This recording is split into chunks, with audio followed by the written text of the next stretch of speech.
Hello guys, welcome to Science Cafe. My name is Yogesh Sharma and happy Republic Day to all of you. आज की इस class में हम discuss करेंगे चिंतन को लेकर, थिंकिंग को लेकर कि चिंतन क्या है। तो समझिए यहाँ पर चिंतन क्या है। चिंतन एक प्रकार की मेंटल प्रोसेस है, मानसिक प्रक्रिया है जिसमें समस्याओं का जो है समाधान होता है। क्या होता है? समस्याओं का समाधान होता है।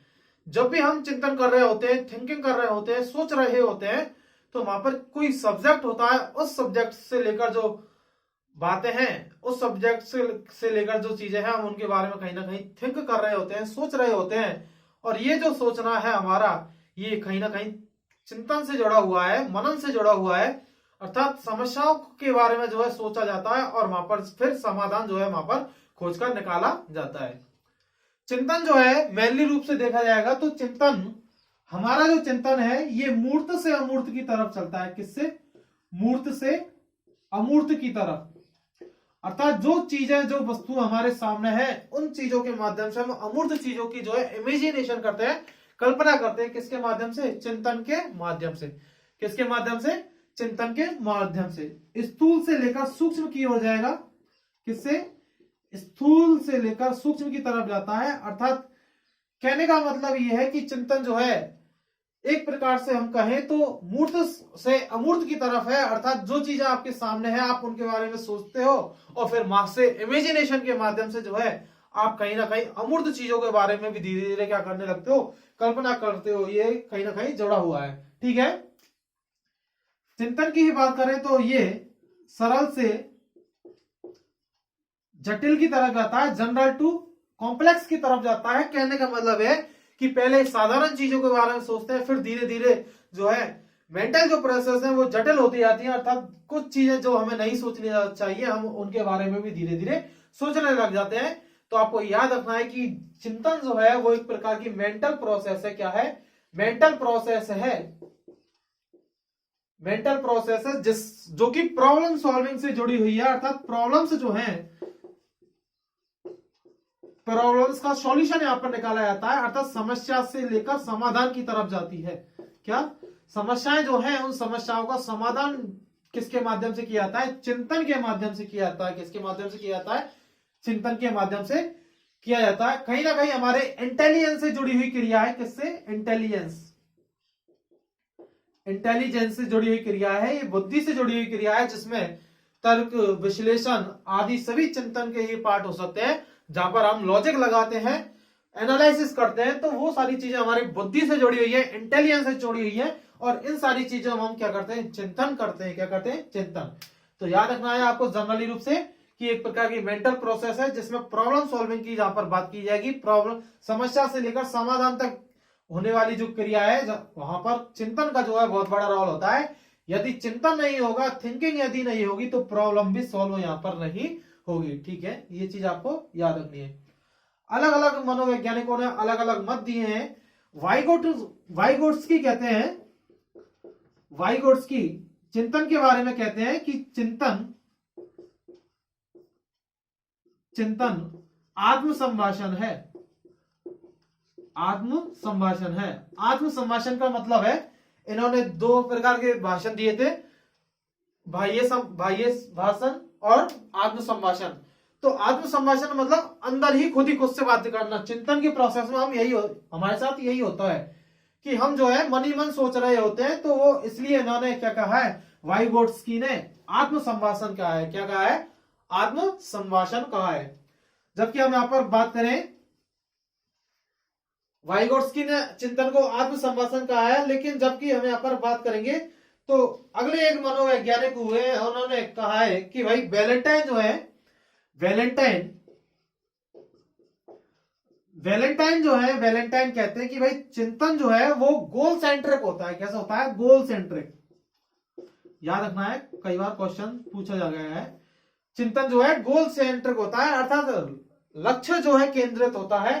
अर्थात कोई टारगेट है, उस टारगेट को लेकर भी हमारा चिंतन हो सकता है। जब तक ये थिंकिंग जब तक होती है, जब तक कि वो गोल जो है अचीव यहां पर नहीं हो जाता है।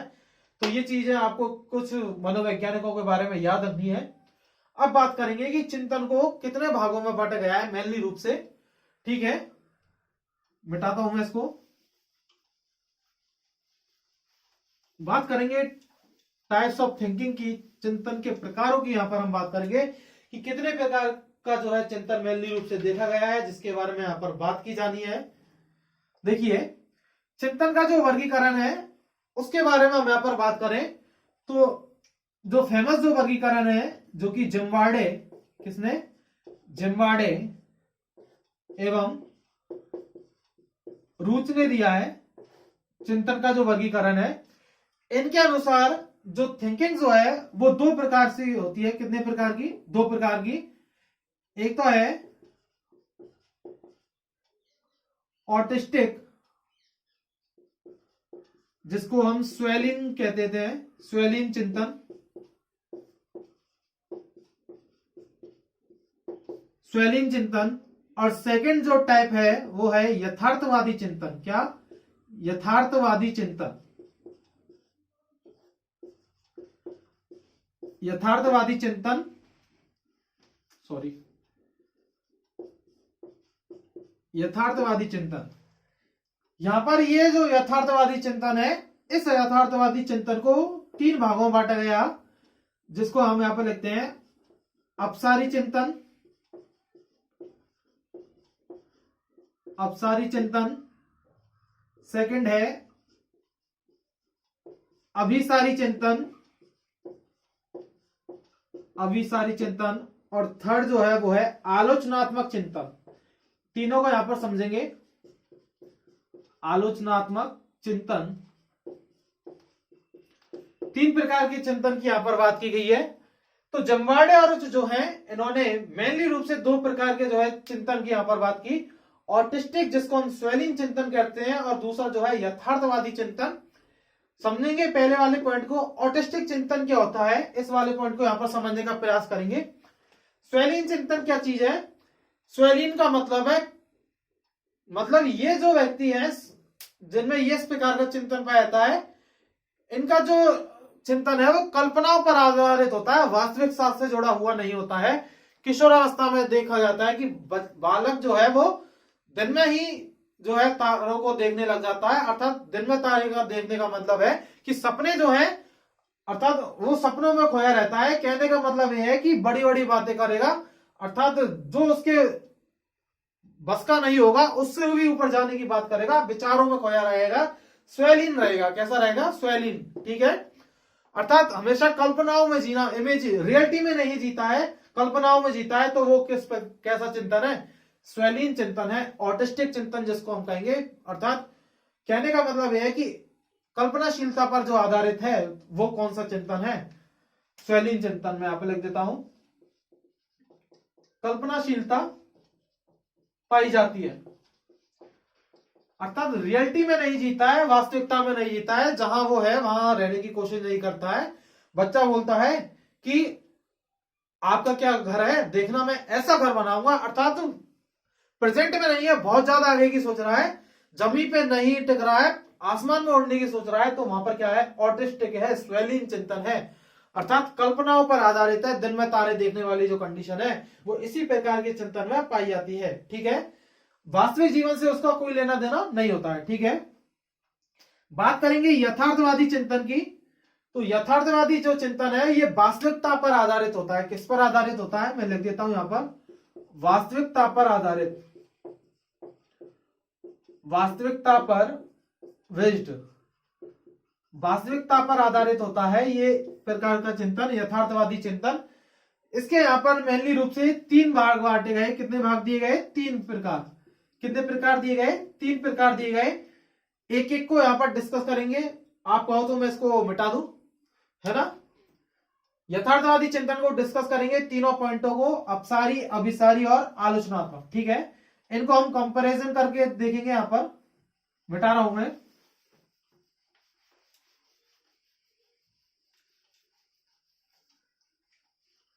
अपसारी और अभिसारी चिंतन, पहले इन दोनों को समझते हैं क्या होता है। ठीक है,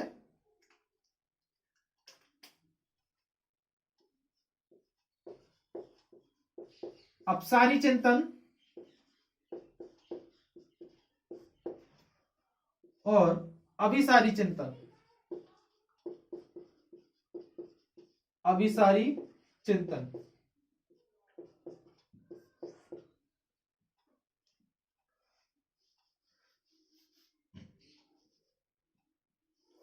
अपसारी और अभिसारी चिंतन दोनों की बात करेंगे। अपसारी जो चिंतन है इसको आप डाइवर्जेंट बोल सकते हो,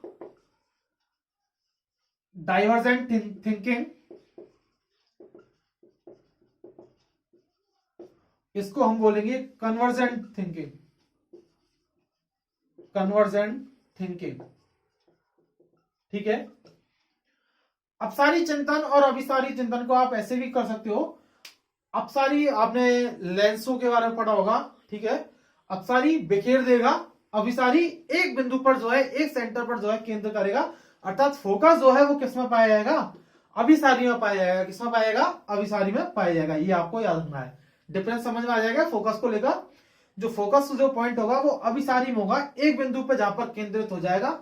अभिसारी फैल जाएगा चारों तरफ से, ठीक है। सॉरी, अपसारी चारों तरफ डाइवर्जेंट हो जाएगा, डाइवर्ट हो जाएगा, मतलब फैल जाएगा, ठीक है। इसको हम ऐसे समझते हैं। अपसारी चिंतन की पहले मैं बात कर रहा हूं आपसे। अपसारी चिंतन में क्या होगा कि कोई एक प्रॉब्लम है, क्या कोई एक प्रॉब्लम है, दिख तो रहा है ना, कोई एक प्रॉब्लम है, इसके जो है मेनी टाइप्स हो सकते हैं, किसके सॉल्यूशन के, किसके सॉल्यूशन के। अर्थात हो सकता है कि अलग अलग डायरेक्शन में जो है एक प्रॉब्लम के जो है अलग अलग डायरेक्शन में क्या हो, सॉल्यूशन हो। अर्थात कहने का मतलब मेरा यहां पर यह है कि डाइवर्जेंट थिंकिंग है, अपसारी चिंतन है। एक प्रॉब्लम के बारे में अलग अलग डायरेक्शन में जो है सॉल्यूशन निकालने की कोशिश यहां पर की जाती है, ठीक है। तो वो कैसा है, डाइवर्जेंट है। लेकिन यहां पर मैं बात करूं कि कोई एक प्रॉब्लम है, अर्थात उस प्रॉब्लम से जुड़ा हुआ जो सॉल्यूशन है, क्या उस प्रॉब्लम से जुड़ा हुआ जो सॉल्यूशन है, इस सॉल्यूशन के क्या हो सकते हैं, अलग अलग फैक्ट हो सकते हैं। क्या अलग अलग फैक्ट,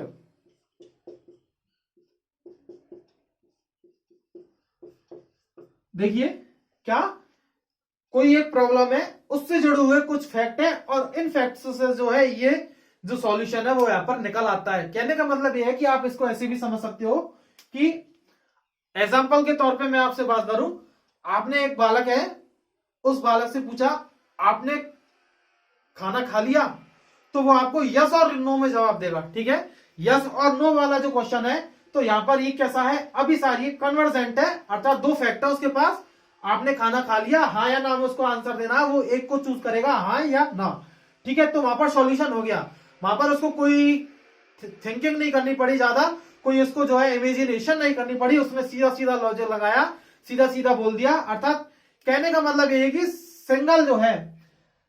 सिंगल सॉल्यूशन है, तो उसने हाँ बोल दिया कि मैंने खाना खा लिया है तो हाँ, और नहीं खाया है तो नहीं। आपने क्वेश्चन पूछा कि आपने खाना क्यों नहीं खाया, तो वहां पर जो है डाइवर्जेंट थिंकिंग पाई जाएगी। बालक जो है चिंतन के माध्यम से, थिंकिंग के माध्यम से अपने जो प्रॉब्लम जो है, अपनी जो समस्या जो है, उस समस्याओं को जो है, समस्या से जुड़ा हुआ जो सॉल्यूशन है वो अलग अलग डायरेक्शन से जो है लाने का प्रयास करेगा। हो सकता है बालक आपको बताए कि उसने खाना क्यों नहीं खाया, मतलब एक तरीके से हम बात करें तो सब्जेक्टिव भी होता है। कैसा होता है, सब्जेक्टिवली होता है, विषयात्मक होता है। कैसा, अपसारी चिंतन, ठीक है। लेकिन अभिसारी चिंतन जो है ऑब्जेक्टिव होता है, जहां पर आपको जो है ए बी सी डी ऐसे कोई ऑप्शंस में आपको फैक्ट में बांध दिया जाएगा, और इन फैक्ट में से आपको एक फैक्ट चूज करना होता है। इसलिए ये जो है अभिसारी कहलाता है, केवल कन्वर्जेंट थिंकिंग कहलाएगी। आपको ये चीज समझ में आनी चाहिए, ठीक है। समझ आया अपसारी और अभिसारी दोनों को लेकर, ठीक है। इतना समझ लो कि भाई कोई एक प्रॉब्लम है, उस प्रॉब्लम के बारे में हम अलग अलग जो है डायरेक्शंस जो है, अलग अलग जगह पर, अलग अलग क्षेत्रों में हम किसी एक प्रॉब्लम के बारे में उसका सॉल्यूशन ढूंढ सकते हैं। मतलब एक्सप्लोर करने की जो है प्रवृत्ति पाई जाएगी, इमेजिनेशन यहां पर पाया जाएगा, ठीक है। फ्लेक्सिबिलिटी पाई जाएगी विचारों में। ये जो है यहां पर हम कन्वर्जेंट थिंकिंग की बात करें तो कुछ फैक्ट है, और उन्हीं फैक्ट से जो है हमारा सॉल्यूशन कहीं ना कहीं निकल के आ जाता है। अर्थात जो है यहाँ पर लॉजिक जो है लगाया जाता है। ये चीज आपको याद रखनी है। यदि हम बात करें कन्वर्जेंट थिंकिंग की, मैं यहाँ पर लिख देता हूं इनके बारे में आपको, जिससे आसानी होगी। एक एक करके बात करेंगे। तो यहां पर मैं लिख देता हूं अपसारी चिंतन में मैनी सॉल्यूशन। क्या? मैनी सॉल्यूशन अर्थात बहुत सारे सॉल्यूशन होंगे और यहां पर केवल सिंगल एंड स्टैंडर्ड सॉल्यूशन यहां पर पाया जाएगा। ठीक है, मैनी सॉल्यूशन होंगे, सिंगल एंड स्टैंडर्ड सॉल्यूशन पाया जाएगा। सेकंड पॉइंट में यहां पे लिख रहा हूं सब्जेक्टिवली, और इसका लिख रहा हूं मैं ऑब्जेक्टिवली। अर्थात कहने का मतलब यह है कि यहां पर जो आप किसी भी चीज के बारे में सोच रहे हो तो विस्तार से सोच रहे हो, मतलब सब्जेक्टिवली सोच रहे हो। होता है ना, आप जो है निबंधात्मक जो क्वेश्चंस होते हैं वो सब्जेक्टिवली होते हैं। आप उसमें जो है अपने विचारों को भर भर के लिख सकते हो, कोई लिमिट नहीं है, आप जितना चाहो उतना लिख सकते हो। ऑब्जेक्टिवली में आप बंधे हुए हो, आपको जो है 4 ऑप्शन दिए जाएंगे, आप उन ऑप्शंस में से किसी एक को सिलेक्ट करना होता है। कहने का मतलब ये है कि ABCD वाली जो कंडीशन है वो आपकी यहीं से जुड़ी हुई है। आपका जो रीट का एग्जाम जो है, आपका जो सीटेट का एग्जाम जो है वो ऑब्जेक्टिवली होता है। अर्थात 4 ऑप्शन है, इन 4 फैक्ट है, उन फैक्ट में से आपको एक फैक्ट जो है वहां पर चूज करना होता है। लेकिन सब्जेक्टिवली एग्जाम जो है यहाँ पर आपके सामने कोई फैक्ट नहीं होते हैं। आप अपनी जो है सोच को, आप अपने विचार को जो है जितना फैलाव कर सकते हो, जितनी फ्लेक्सिबिलिटी है आपके अंतर्गत, आप उस फ्लेक्सिबिलिटी के हिसाब से यहाँ पर सब्जेक्टली जो है किसी भी चीज के बारे में, किसी एक पॉइंट के बारे में जो आप सोच पाओगे। ठीक है, वो चीज यहाँ पर देखी जाती है। अगले पॉइंट की हम यहाँ पर बात करें तो मैंने बोला सब्जेक्टिवली, और ये कैसे होंगे? ऑब्जेक्टिवली होंगे। यहां पर जो है इमेजिनेशन पाई जाएगी। क्या पाई जाएगी? Imagination, flexibility, flexibility, not rigid होंगे। क्या? कठोर नहीं होंगे। ठीक है, रिगिड नहीं होंगे। इमेजिनेशन पाई जाएगी, फ्लेक्सिबिलिटी पाई जाएगी यहां पर चीजों में। ये जो है लीनियर है एक प्रकार के। क्या? मैं यहां पर लिख देता हूं, क्या ये एक प्रकार के जो है यहां पर, इसके बारे में मैं यहां पर आपसे लिखूं तो यहां पर लीनियर थिंकिंग पाई जाएगी। क्या पाई जाएगी? Linear thinking.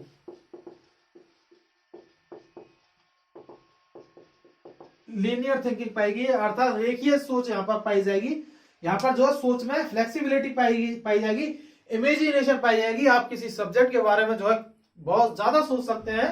फ्लेक्सिबिलिटी है विचारों में, नॉट रिगिड, कठोर नहीं है। ठीक है, एक तरीके से कि आप रुके हुए हो कहीं एक बिंदु पर ही, आप जो है बहुत अलग अलग तरीके से किसी भी चीज के बारे में यहाँ पर सोच सकते हो। ठीक है, तो ये सारी जो चीज है वो कहीं ना कहीं अपसारी और अभिसारी चिंतन से यहाँ पर जुड़ती है। एक पॉइंट मैं यहाँ पर और लिख देता हूं आपके लिए, एक्सप्लोरेशन पाया जाता है।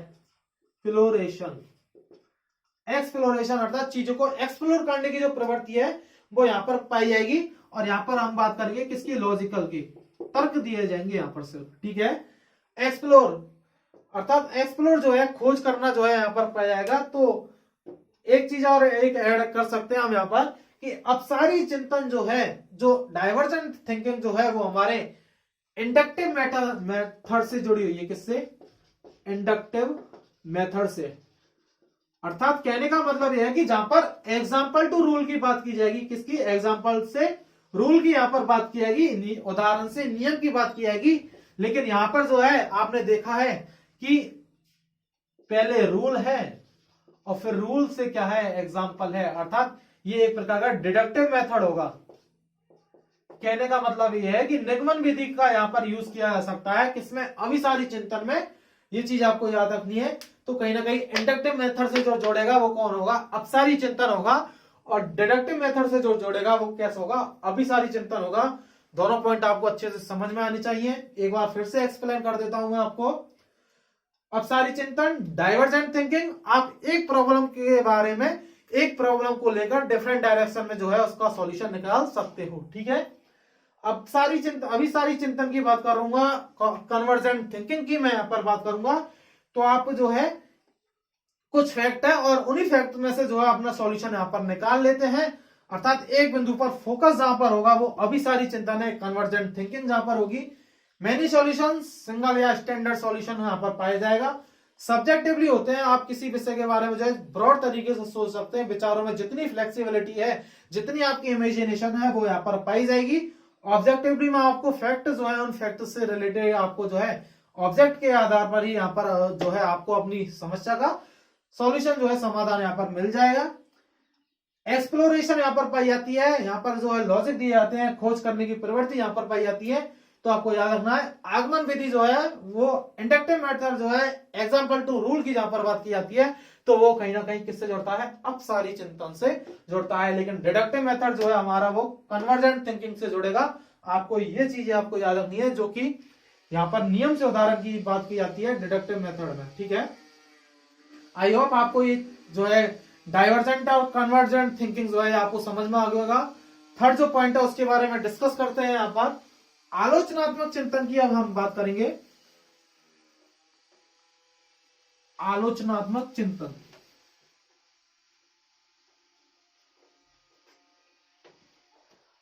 आलोचनात्मक चिंतन की हम यहां पर बात करेंगे। अब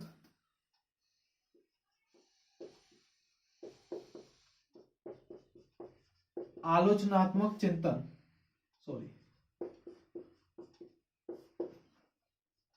आलोचनात्मक चिंतन जो है इसकी यहां पर हम बात करेंगे।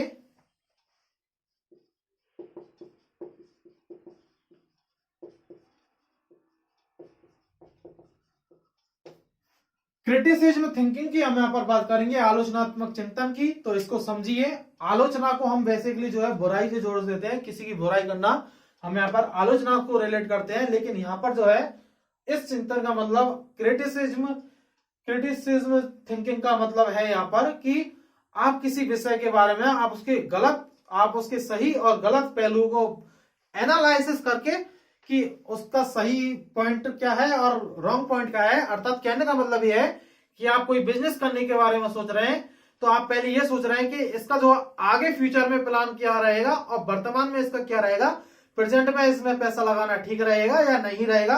अर्थात आप किसी के प्रॉफिट और लॉस की यहाँ पर बात कर रहे हैं। आप यहाँ पर जो है किसी चीज की अच्छाई और बुराई को जो है कंपेयर करके फिर जो है वहां पर एनालिसिस करके और फिर जो है आप डिसीजन ले रहे हैं। तो वो कहीं ना कहीं हमारे आलोचनात्मक चिंतन से जुड़ता है। किससे जुड़ता है?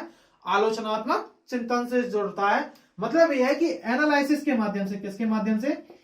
एनालिसिस के माध्यम से, विश्लेषण जिसको हम कह सकते हैं, एनालिसिस के माध्यम से जो है यहां पर निष्कर्ष पर पहुंचा जा रहा है। और ये जो एनालिसिस होगा किसी भी वस्तु या किसी भी व्यक्ति के बारे में जो है आप उसके सही और गलत पहलू दोनों को, दो पहलुओं को जो है आपस में ध्यान में रखकर क्या सही है क्या गलत है, क्या करना चाहिए क्या नहीं करना चाहिए, यदि आप ऐसा सोचते हैं और फिर एनालिसिस के माध्यम से आप जिस निष्कर्ष पर पहुंचते हैं और फिर वहां पर आप डिसीजन लेते हैं कि ये मुझे करना है और ये मुझे नहीं करना है, तो वहां पर जो थिंकिंग होगी अर्थात आप चीजों को एनालिसिस कर पाएंगे। तो वो जो एनालिसिस है वो किससे जुड़ता है? आलोचनात्मक चिंतन से जुड़ता है। आपको याद रखना है। तो इस प्रकार से तीन प्रकार के जो है यथार्थवादी चिंतन की हमने बात की। कई बार एग्जाम में क्वेश्चन इस प्रकार पूछा जाता है कि निम्न में से कौन सा भाग यथार्थवादी चिंतन से जुड़ा हुआ नहीं है। ठीक है, मैं यहां पर लिख देता हूं, आप चाहो तो क्वेश्चन, निम्न में से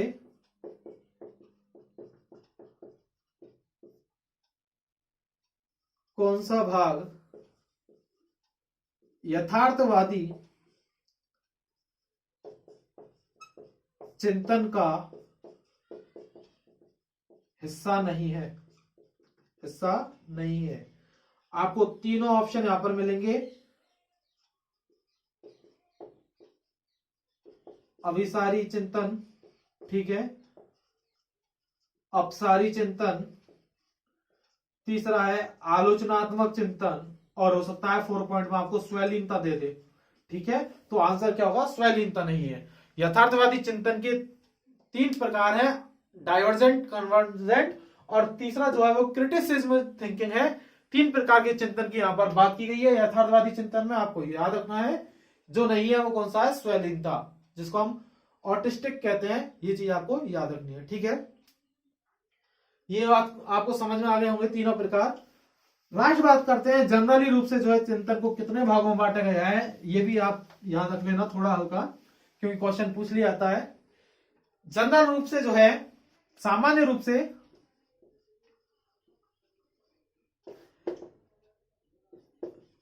जनरल टाइप्स जो है थिंकिंग के वो मेनली रूप से कितने हैं, 4 प्रकार की। कितने प्रकार की? 4 प्रकार की थिंकिंग है जनरली रूप से। अमूर्त, सेकंड है मूर्त, ठीक है, क्या? अमूर्त, मूर्त, सृजनात्मक, और 4 है तार्किक, ठीक है। लॉजिक से जुड़ी हुई है, क्रिएटिविटी से जुड़ी हुई है, ठीक है। मूर्त और अमूर्त, प्रत्यक्ष और अप्रत्यक्ष, प्रत्यक्ष और अप्रत्यक्ष, ठीक है। चारों को समझिए। अमूर्त का मतलब है कि जो आपके सामने नहीं है फिर भी आप जो है चीजों को इमेजिनेशन कर रहे हैं। इमेजिनेशन जहां पर पाया जाएगा वो किस प्रकार का चिंतन है, अर्थात जो चीज आपके सामने नहीं है आप फिर भी उसके बारे में जो है चिंतन किए जा रहे हो, वो एक प्रकार का अमूर्त चिंतन है। कैसा चिंतन है? अमूर्त चिंतन है। इमेजिनेशन जहां पर पाई जा रही है। मूर्त चिंतन, आपके सामने कोई वस्तु है, आप उस वस्तु के साथ आप उस वस्तु के बारे में जो है थिंकिंग कर रहे हैं। जो चीज आपके सामने है आप उसके बारे में सोच रहे हैं, वो एक प्रकार का मूर्त चिंतन है। प्रत्यक्ष चिंतन भी जिसको हम कह सकते हैं, जो कि प्रेजेंट से जुड़ता है, रियलिटी से जुड़ता है, ठीक है। सृजनात्मक चिंतन की हम यहां पर बात करें, क्रिएटिविटी की बात करें कि जब आपके विचारों में जो है क्रिएटिवनेस आ जाती है, और ये क्रिएटिवनेस कैसे आएगी? फ्लेक्सिबिलिटी के माध्यम से। आपके जो है एक प्रकार से कहें तो इमेजिनेशन से जो है विचारों में सृजनात्मकता आने लगती है। धीरे धीरे कुछ नई चीजें जो है बनने लगती हैं। आप कोई कार्य कर रहे होते हैं, करना कुछ चाह रहे होते हैं, बन कुछ और जाता है। तो जब विचारों से जो है क्रिएटिवनेस आने लगे, सृजनात्मकता जहां आने लगे, तो एक प्रकार का सृजनात्मक चिंतन होगा। और लॉजिकली चिंतन की हम यहाँ पर बात करें तो जहां पर तर्क दिए जाएंगे, अर्थात फैक्ट की यहाँ पर बात की जाएगी। तो अभी हमने पढ़ा था कि ये तो तार्किक जो है, लॉजिकली जो है, ये कहीं ना कहीं हमारे कन्वर्जेंट थिंकिंग से भी जुड़ता है। किससे जुड़ता है? कन्वर्जेंट थिंकिंग से। और ये जो सृजनात्मकता है ये हमारे किससे जुड़ती है? डाइवर्जेंट थिंकिंग से।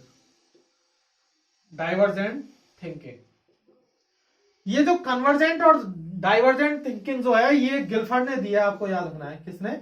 गिलफर्ड ने यहां पर डाइवर्जेंट एंड कन्वर्जेंट थिंकिंग की यहां पर बात की है। यह चीज आपको याद रखनी है, एग्जाम में क्वेश्चन पूछ लिया जाता है।